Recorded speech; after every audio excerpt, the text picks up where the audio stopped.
Hello నమస్తే, నేను journalist Srinivas. ఈరోజు న్యూస్ అనాలిసిస్లో ముందుగా మన తెలంగాణ పేపర్లో వార్తలను చూద్దాం. రంగంలో కేసీఆర్ అట, కుదుటపడిన బీఆర్ఎస్ అధినేత ఆరోగ్యం, నేడు మరోసారి వైద్య పరీక్షలకు పరామర్శకు వచ్చిన నేతలతో రాజకీయ పరిణామాలపై చర్చ. రైతన్నల అరిగోసపై ఆందోళన, ప్రభుత్వాన్ని నిలదీసేందుకు కార్యాచరణ సిద్ధం చేసుకోవాలని సూచన. రంగంలోకి దిగుతున్నట్టు కేసీఆర్. ఒకవైపు రేవంత్ రెడ్డి నేనే ఫామ్ హౌస్కి వస్తా అంటాడు.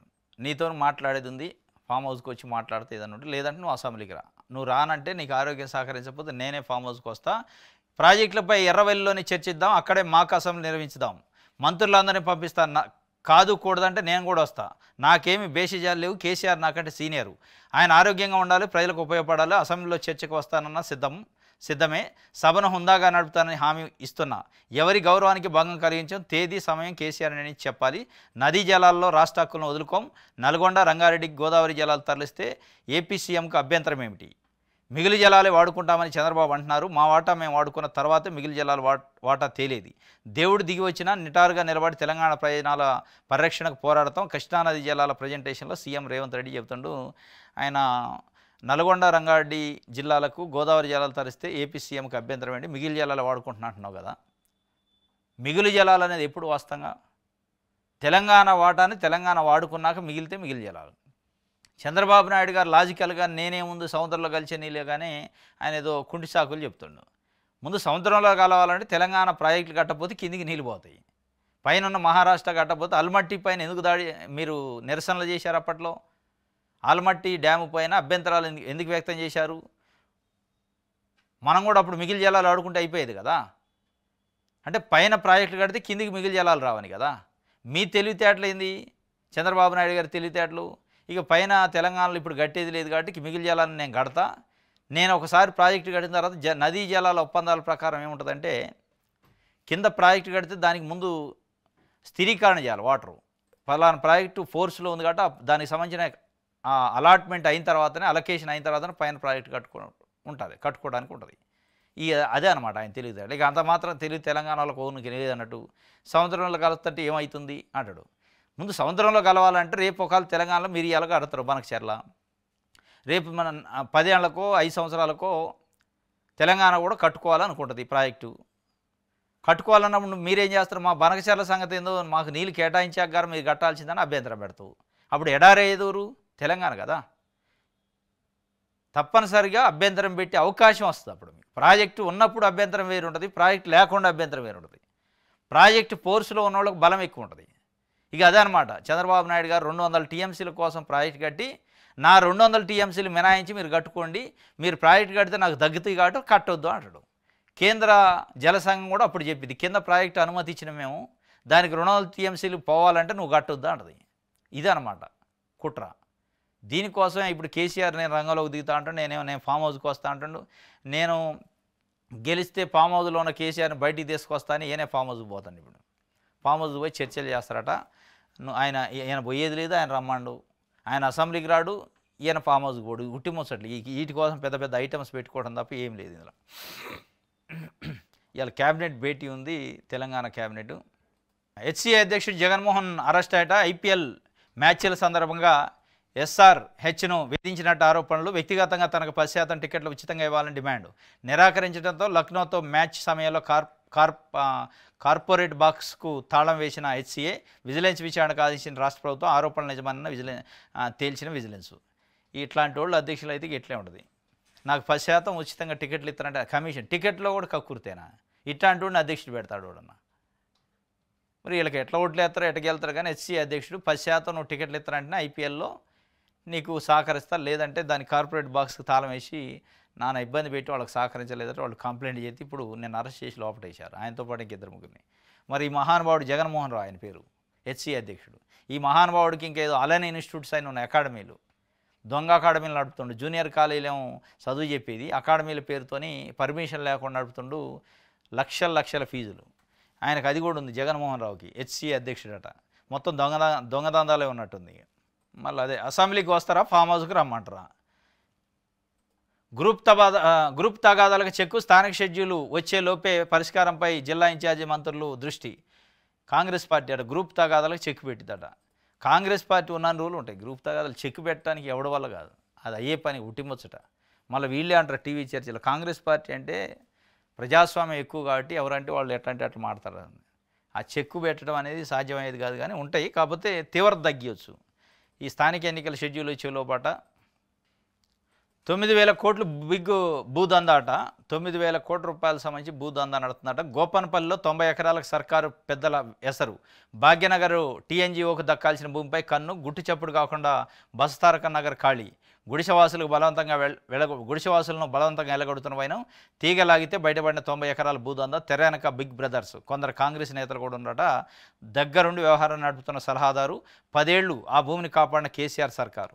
పోరంబోకు భూమిగా రెవెన్యూ రికార్డులు నమోదు. కాంగ్రెస్ రాగానే ప్రైవేటు వ్యక్తులకు కట్టబెట్టే కుట్రలు. సుప్రీంకోర్టు పాత ఉత్తర్వులు చూపించి లబ్ధికి యత్నం. ముందుగానే వారితో సర్కారు పెద్దల ఒప్పందాలు. 30 ఎకరాలకు ఎన్ఓసి జారీ అయిందని తహసీల్దారు చెబుతుండు. గుడిసెలు ఖాళీ చేయాలని హిజ్రాలతో దాడి చేయించారట. పాపం ఈ బుల్డోజర్ల కార్యక్రమం దీనికి కూడా ఉపయోగపడుతుంది. బిగ్ భూదందాట, దాని వెనక బిగ్ బ్రదర్స్ ఉండట. ఒక సలహాదారు కూడా ఉండట. అంటే ముఖ్యమంత్రి రేవంత్ రెడ్డి గారు పెట్టుకుంటూ అత్యంత కీలకమైన సలహాదారు. చాలామంది ఉండరు, కానీ ఆ సలహాదారు పేరుతోనే మొత్తం వ్యవస్థ నడుతున్నట్టు. ఇలా పోలీసు యంత్రాంగం అంతా ఆయన చెప్పినట్టే నడుతున్న ప్రభుత్వం. షాడో ముఖ్యమంత్రుల కింద ఆయనతో పాటు బిగ్ బ్రదర్స్ ఉండట. 90 ఎకరాల గోపనపల్లిలో టెండర్ పెట్టారని నమస్తే తెలంగాణ రాసింది. కాంగ్రెస్ పార్టీ ఏం చెప్పింది? ఫోరెన్సిక్ ఆడిటింగ్ చేపిస్తాం ధరణిలో జరిగిన అవకతవకలపైన. బీఆర్ఎస్ పార్టీ ఉన్నప్పుడు ధరణి పేరుతోని దేవాదాయ భూములు, వక్ఫ్ బోర్డు భూములు, ప్రభుత్వ భూములు, అసైన్మెంట్ భూములు, కాస్ట్లీ భూములు కోకాపేట ఏరియాలో కాజేశారు. బీఆర్ఎస్ వాళ్ళ బినామీలకి కట్టబెట్టింది అన్నారు. ఆ ఫోరెన్సిక్ ఆడిటింగ్ ఎడిపోయిందో కానీ వీళ్ళు కొత్తది మళ్ళీ దందామాలు పెట్టారు. ఆయన కాజేసిన దానికి ఆడిట్ లేదు, అది బయట పెట్టలే. మళ్ళీ మీకంటే మేమన్నా తక్కువ అని వీళ్ళు మొదలుపెట్టారట. 90 ఎకరాలు గోపనపల్లిలో 900 కోట్లు 9,000 కోట్లు భూదందా అని చెప్పి. అంటే ఎవరు వచ్చినా ఈ దందాలు చేసుకోవడానికి, వీళ్ళు ఉన్నప్పుడు వాళ్ళ దందా గురించి, వాళ్ళు ఉన్నప్పుడు వీళ్ళ దందా గురించి బయట చెప్పుకోవడం తప్ప ఆ దందాలు బయటికి రావు. ఆ దందా వల్ల జైలుకు పోయింది లేదోడు, జైలుకు పోయినా రికవరీ అయింది లేదు. ఉట్టి ముచ్చట అన్నట్టు. ఎవరిని మనం ఎన్నికలలో ఓట్లు వేసి గెలిపించినా వాళ్ళు ఉన్నది దేనికంటే దందాలు చేసుకోవడానికి. బయటికి ఏమో సంక్షేమము, పెన్షన్లు ఇత్తనం ఈ చూపించటం, లోపల వ్యవహారాలు వేరే ఉన్నాయి. ఇక ప్రభుత్వ ఉద్యోగులు రీఆర్గనైజేషన్ అట. పాలనా అవసరాలకు తగ్గట్టుగా క్యాడర్ స్ట్రెంత్లో మార్పులు. ఎంసీఆర్హెచ్డి డీజీ శాంతికుమారి, ఆర్థిక జీఏడీ శాఖల ముఖ్య కార్యదర్శులు, పే రివిజన్ కమిషన్ నేతృత్వంలో కమిటీ ఏర్పాటట. 60 రోజుల్లో నివేదిక ఇవ్వాలని సర్కారు ఆదేశం. ప్రభుత్వ శాఖలు, కార్పొరేషన్లు, వర్సిటీలు, లోకల్ బాడీసు తదితర చోట్ల 8 లక్షల మంది ఉద్యోగులు ఉన్నారట. కొన్ని చోట్ల అవసరానికి మించి సిబ్బంది, మరికొన్ని చోట్ల ఖాళీలు ఉన్నాయి. ప్రాధాన్యత అవసరాలు, ఆర్థిక క్రమశిక్షణ, వ్యయ నియంత్రణ లక్ష్యంగా ప్రక్షాళన చేస్తారట. అధికారులతోనూ కమిటీ వేశారు. రీఆర్గనైజ్ చేస్తారట ప్రభుత్వ ఉద్యోగుల్ని. వాస్తవం కొన్ని డిపార్ట్మెంట్లో అయితే పొద్దుగా నిద్రపోతారు వాళ్ళు. అసలు వాడికి జనం వచ్చినోడు నుండి ఇది పని చేసేది ఉండదు. వాళ్ళు ఎందుకు వస్తున్నారు, ఎందుకు జీతం తీసుకుంటున్నారో అర్థం కాని డిపార్ట్మెంట్ చాలా ఉన్నాయి. కొన్ని డిపార్ట్మెంట్లో తలకు మించిన పని ఉంటుంది. రోజుకు 12 గంటలు 15 గంటలు కూడా కొన్ని డిపార్ట్మెంట్లలో పని చేస్తారు పాపం. వాళ్ళకి అక్కడ స్టాఫ్ ఉండదు. ఆ నిద్రపోయేట వాళ్ళని తీసుకొచ్చి వేయాలి. అదే రీఆర్గనైజేషన్. పని లేని కాడ ఉన్న ఉద్యోగులను పని ఉన్న కాడ పెట్టేసి ప్రజలకి ఇంకా ఫాస్ట్గా చేయడానికి. బీసీలకు 42% రిజర్వేషన్లపై నేడు క్యాబినెట్లో చర్చ. కులగన్న డెడికేటెడ్ కమిషన్ రిపోర్టుల ఆధారంగా ఆమోదం తెలిపే ఛాన్సు. గత క్యాబినెట్ భేటీలను నిర్ణయం అమలుపైన సమీక్షట. బీసీలకు 42% రిజర్వేషన్లపైన క్యాబినెట్లో చర్చ ఉండదు తప్ప చర్యలు ఉండవు. చర్యలు ఉండే కథ కనపట్టలే. చర్చ ఢిల్లీలో ఉండాలి. ఢిల్లీలో పోయి ప్రధానమంత్రి దగ్గర తెలుసుకుంటే అది చర్చకి సఫలమైన చర్యలు ఉంటాయి. మీరు ఏడ కూర్చొని ఎంతసేపు మాట్లాడినా అది కోర్టుకు పోతే అయిపోయే చర్య. మీరు జీవో ఇస్తారో ఆ జీవో పైన కోర్టుకు పోతారు. రైట్. మీరు ఎప్పుడంటే అప్పుడే అంటారు రేవంత్ రెడ్డి. అసెంబ్లీ అయిన పర్లే, మండల సమావేశాలు ఏర్పాటు చేస్తాం, లేదంటే ఎర్రవెల్లి ఫామ్ హౌజులైనా మాకు అసెంబ్లీ పెడతాం. ఇది మీ ఇద్దరు పంచాయతీ కాదు ఫామ్ హౌజులు పెట్టడానికి. రేవంత్ రెడ్డి గారికి కేసీఆర్ గెట్టి పంచాయతీ చెట్టు పంచాయతీ అయితే నేను మీ ఇంటికి రానా, నువ్వు మా ఇంటికి రా అనుకోవాలి. ఇది ప్రభుత్వ పంచాయతీ, ప్రజలకు సంబంధించిన ఇష్యూ. ప్రజల ఇష్యూను ప్రజల సమక్షంలోనే అసెంబ్లీలో మాట్లాడాలా, ఆన్ రికార్డు బయటికి తెలవాలా. ఇది మీ ఇద్దరు సమస్య అయినా నన్ను రమ్మని నేను వస్తా, ఏం మాట్లాడుకుంటారు ఇద్దరు కూర్చొని. కృష్ణా జిల్లాలో కేసీఆర్ ద్రోహం 1000 రెట్లు అధికమట. ఉమ్మడి పాలనలో కన్నా ఆయన హయాంలోనే తీవ్ర అన్యాయం. జగన్తో బారాస అధినేత అనుబంధం రాష్ట్రానికి తీవ్ర నష్టం. 10 ఏళ్లలో ఒక ప్రాజెక్టు పూర్తి చేయలేదు. తేదీ చెబితే చర్చకు అసెంబ్లీ సమావేశాలు పెడతాం.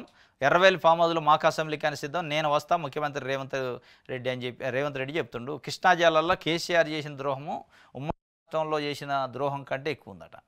అంటే కేసీఆర్ ఉద్యమకారుడు కాదు, ఆయనకి ఏం తెలియదు అన్నట్టు దీని అర్థం.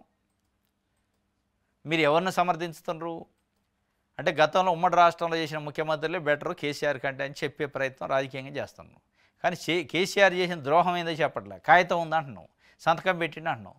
సంతకం పెట్టాక మాట్లాడటానికి ఏముంటుంది, చర్చలు ఏముంటాయి, నువ్వు చేసే పోరాటం ఏంది? సంతకం పెట్టి తాకట్టే పెట్టిండు అంటే ఆంధ్రాకి.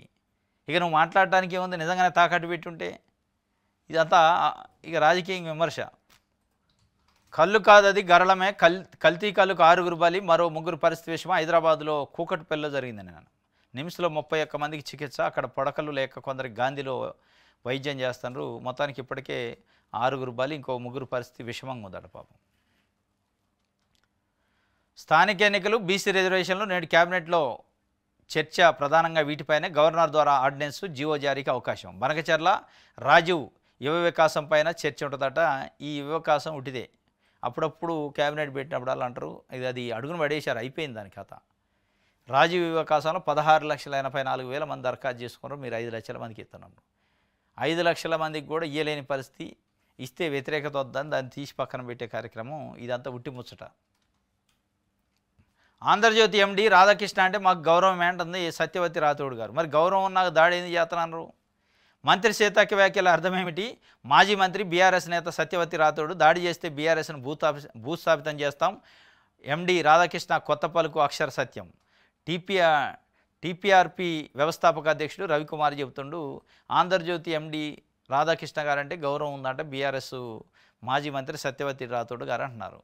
మరి దాని గౌరవం ఉన్నాక మీకు వాళ్ళ మీద, వాళ్ళకి మీ మీద గౌరవం ఉన్నాక ఆయన మిమ్మల్ని ఉతికి ఆరేసి కొత్త పలుక మరి చెత్త పలుక తెలియదు. బీఆర్ఎస్ జాగిరే తెలంగాణ అని ఉతికెందుకు ఆరేసిండు?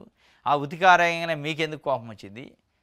మీకు కోపం వచ్చి ఇంటెలిజెన్స్ రిపోర్టు ఏదో దాడి చేస్తారని మొత్తం ఆడ బలగాలను ఎందుకు పెట్టారు? మీకు ఒకరి మీద ఒకరు గౌరవం ఉండే. ఇది ఆంధ్రజ్యోతి గురించి రాశారు కాబట్టి ఆంధ్రజ్యోతి అని రాసుకోండి. మేమంటే గౌరవమే నాట వాళ్ళకని. మరి గౌరవం ఏంటంటే దాడి చేస్తారంటే రైట్. ఇది ఆంధ్రజ్యోతికి సంబంధించి రైట్. ఇది ఈరోజు న్యూస్ అనాలిసిస్. రేపు తాజా వార్తలతో తిరిగి కలుసుకొని థ్యాంక్ యూ.